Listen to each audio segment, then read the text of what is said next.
Dongo a fait un sanglant démenti sur un éventuel décès de Paul Biya, tout comme son collègue Grégoire Ouna promet l'interpellation de tous les propagateurs de fausses nouvelles sur l'état de santé et la mort chimérique du chef de l'État.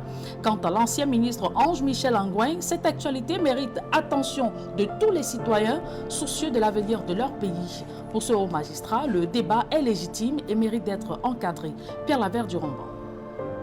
Grégoire Ouna, secrétaire général du Rassemblement démocratique du peuple camerounais, condamne fermement ceux qui, selon lui, propagent de fausses nouvelles sur le décès du chef de l'État. Il estime que ces personnes doivent en payer le prix fort, qualifiant leurs actions de mensonges grossiers commis par des individus sans aucune conscience humaine.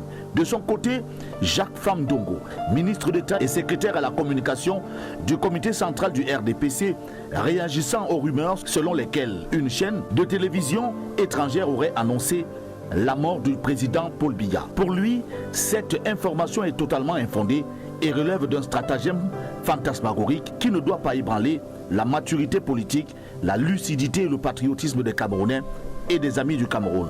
Le ministre d'État rappelle que le journalisme repose sur des faits et non sur des élucubrations ou des nouvelles fallacieuses. Pour Michel Ange Angouin, ce débat sur LinkedIn ne doit ni être évité ni détourné. Au contraire, il doit être abordé de manière constructive et prospective.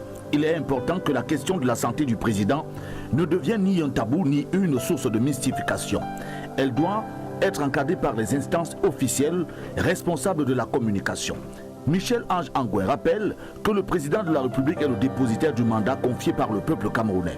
Il porte la responsabilité de guider la nation. Cependant, ces silences autrefois considérés comme éloquents suscitent désormais des inquiétudes. Dans un contexte où le pays est confronté à des défis cruciaux, ces silences peuvent perturber et fragiliser les acteurs de la société. Il est temps de parler vrai, affirme l'ancien ministre. Il ajoute que de plus en plus de citoyens se couchent le soir avec des incertitudes et se lèvent le matin avec la peur. Mais de quoi avons-nous peur réellement, s'interroge-t-il.